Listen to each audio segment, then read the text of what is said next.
Welcome back to another Sunday Walk video. There are three very important things to note for this week, and they could all be incredibly bullish. As of right now, Bitcoin is sitting right around $119,000, so basically right at our all-time high. We are at a cusp of making a new high, breaking into the 120s, and it definitely seems like we are making that next leg up, the one I've been talking about for quite some time, that should bring us anywhere between 130 150. A lot of charts, a lot of metrics show that. However, in the meantime, there are a few exciting things.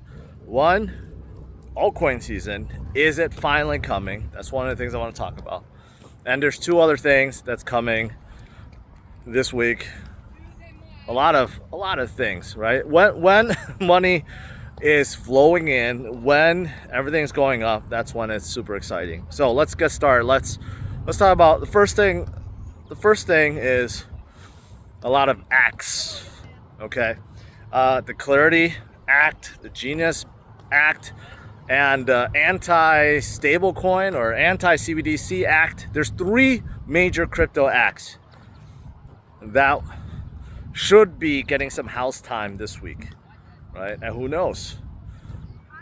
One may get passed, right? But they are going to be heard. Clarity Act is more of a broader crypto act that's supposed to be just better, bring more clarity to the space. Genius Bill relates to stablecoins.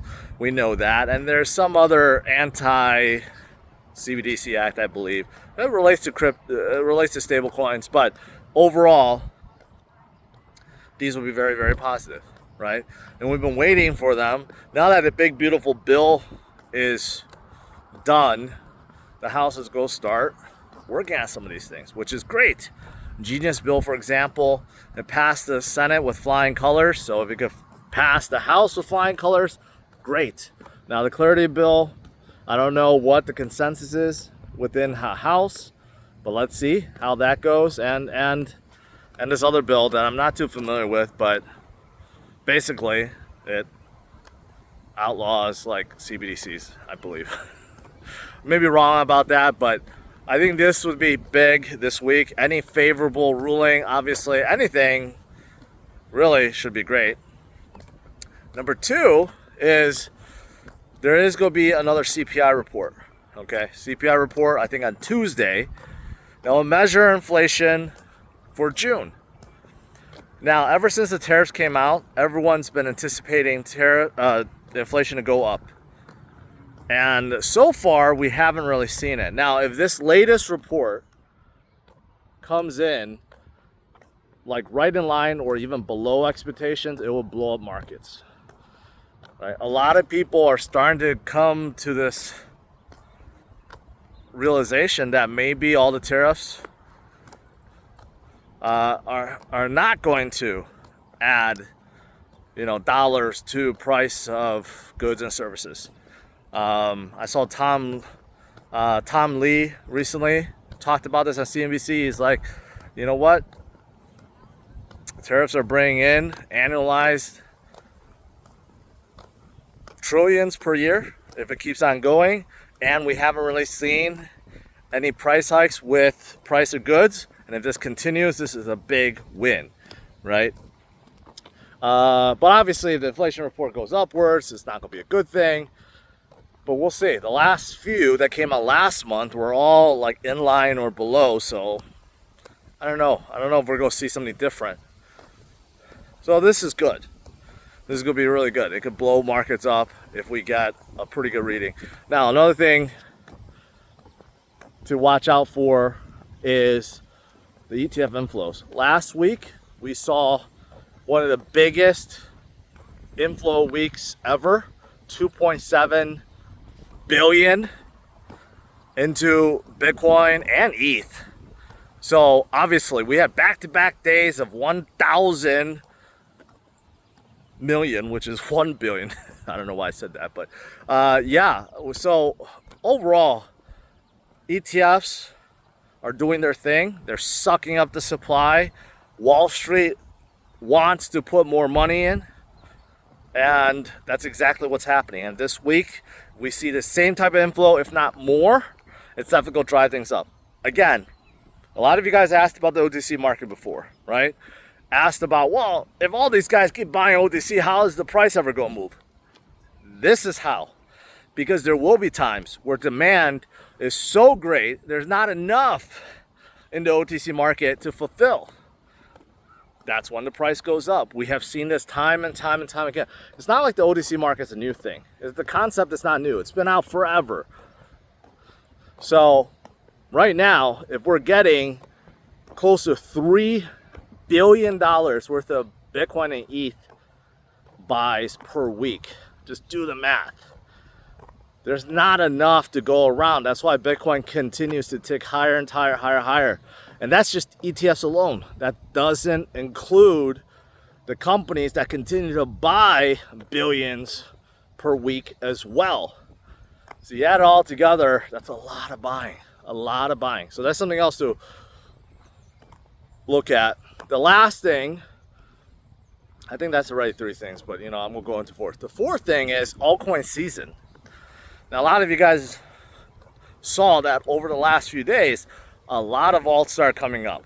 Bitcoin dominance actually ticked down a little bit. So is it time to flip the narrative? I don't know.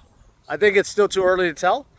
I think you still got to go with the strong players and the narratives, why people are excited about them. For example, XRP had a really good last week. The reason being, they filed for bank charter. So they want to be a bank. And then if so, the new stablecoin, RLUSD, will be regulated.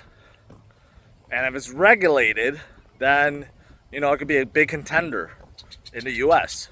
So I think that's one of the reasons. There's other reasons about the case being dismissed and all that stuff. But this is one of the big reasons why. So that's a big narrative. Sol's been weak, but I have a feeling money's going to rotate in Sol soon. I really think Sol has been really underperforming recently compared to his peers. I really think you're going to see the whales flip the narrative, and you're going to see a big week for Sol soon. Here's why. The metrics on Sol is still outstanding. Sol, I just saw a statistic where I think the last month, it made 500 plus million in revenue for the dApps, and this far exceeds even Ethereum. So you're looking at metrics that compare the two chains. Besides TVL, which Ethereum still leads greatly, Sol just dominates everything else. So I do believe it is underperforming right now. I think it's going to come back full force. So another reason why altcoin season may be coming if it starts flipping. Obviously, ETH started flipping. There's a lot of talk about ETH, about DeFi, stable coins, right? They all relate. So that's the reason why ETH is coming back. Some argue, well, ETH is going to lead altcoin season. It'll play a big part of it. So why not? And then you got others like Sui that made a big week, made a huge week. Overall, it's just undersold. You got others that blew up too. Cardano blew up. AVAX, Hedera, all these big caps, big projects, they all came back because simply they were quite oversold. People loved them. People liked the narrative. And I think the big caps, if we see another tremendous move this week, could be the early signs of altcoin season, that money is finally coming out of those stable coins, which is at a record high, 140 billion, 150 billion, something like that for Tether alone. You add in USDD and all these, like 200 plus billion. So it'll be signs that money's flowing out from retail. They're feeling good. They're putting money back in.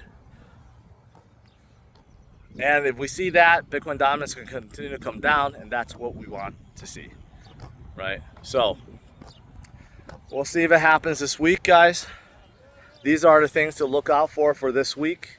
And I think we're going to have a fantastic week. Just based on what's happening right now, even this weekend, Bitcoin continues to push higher and higher and higher. There's really no weakness at this point. And alts are holding on to their gains. And plus we got all these new things, new major things to look out for this week. I think it'll be very, very positive. Very positive indeed. So I'm excited.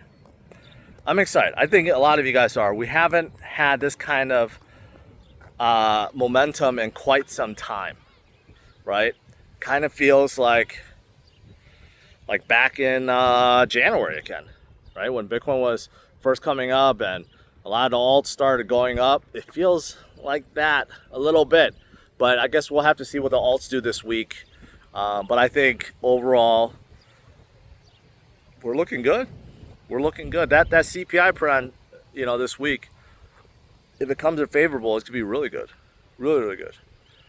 All right, guys. That's it for this video. Smash it a like. Subscribe to the channel. I'll see you guys tomorrow, 8:30 a.m. Central Standard Time. All right? Have a good one. Bye-bye.